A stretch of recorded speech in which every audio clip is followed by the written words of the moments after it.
So, some pretty horrible news just came out uh, about the New Orleans Pelicans as DeJounte Murray has suffered a season ending torn Achilles tendon.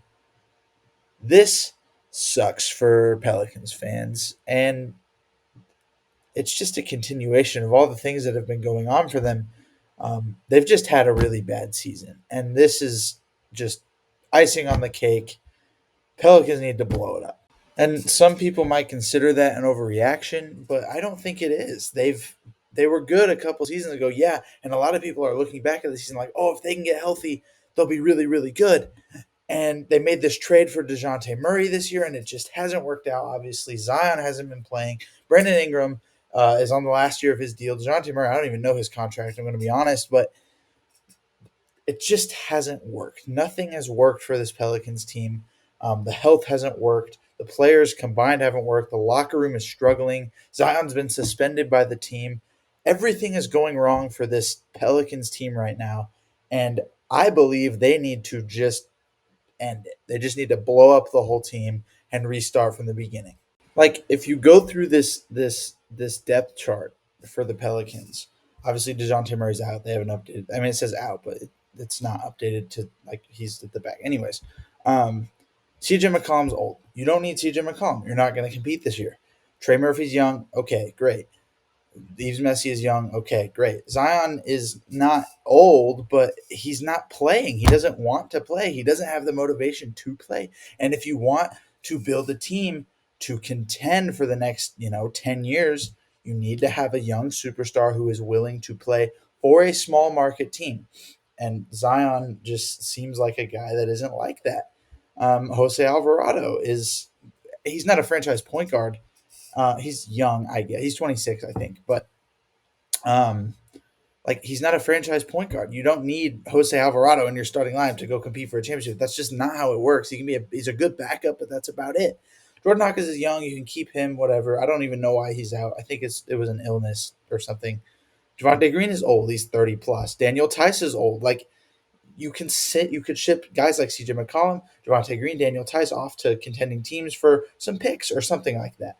Um, and same thing with Zion. And Zion's a different topic that I'll get into in a little bit. But the only two guys that I think the Pelicans should be 100% on keeping is Trey Murphy and Yves Messi. And even then, I don't think those should be untouchable necessarily. Yves Messi, I can understand why they might want him to be untouchable.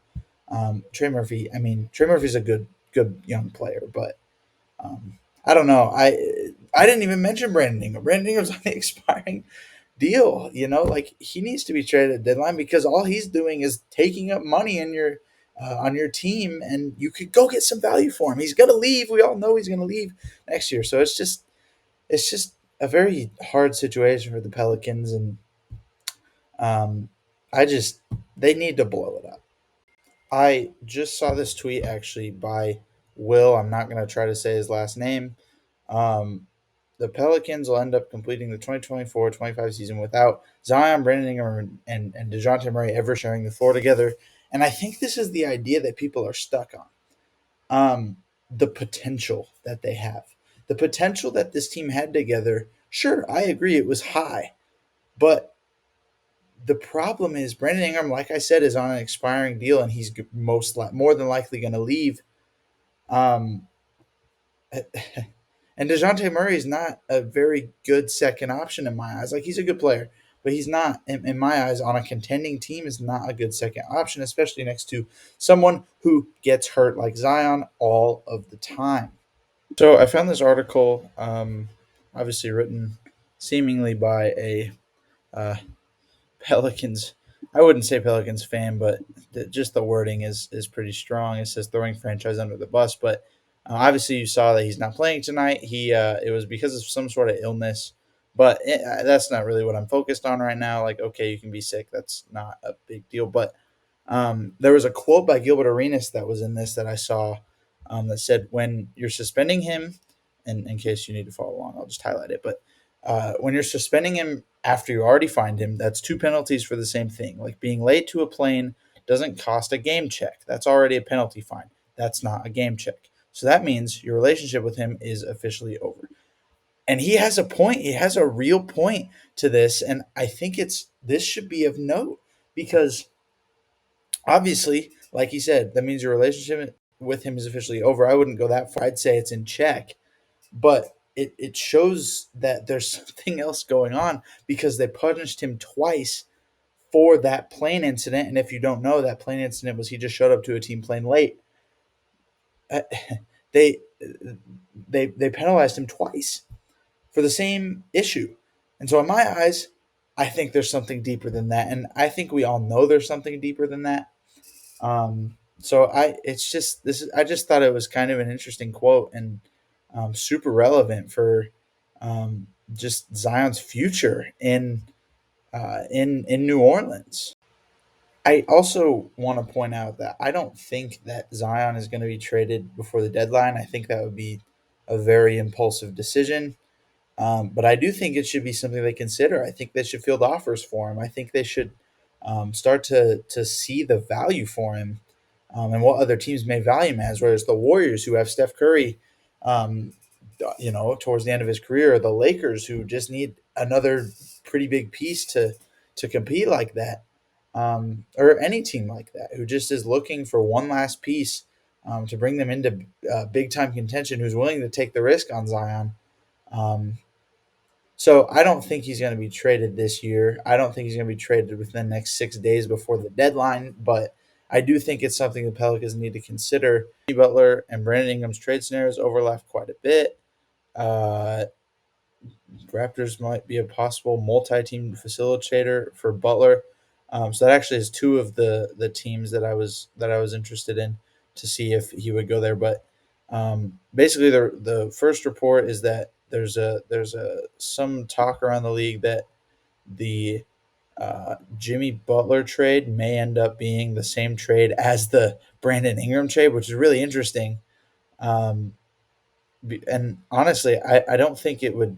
I don't know if it would end up being Brandon Ingram to the Heat or Brandon Ingram somewhere else. But if it was Brandon Ingram to the Heat, I think it makes some sense for the Heat. It wouldn't be a move to win now. It would be a move to get Jimmy Butler off the team and get something back for him. Um, and for the Heat, or for the Pelicans, I don't think that makes any sense to try to get Jimmy Butler when your star player, your star young player, is not healthy and doesn't stay healthy. It wouldn't make sense to get a 35-year-old Jimmy Butler on the team. That combo wouldn't make any sense. So I don't think that's a good idea if Jimmy Butler were to be traded to the Pelicans. And again, I don't know if the 3-team deal would be for to like if it was just a swap and then other pieces are added to like make the money work or something. I don't know. But the other one I saw was the Hawks. I said keep an eye on the Hawks.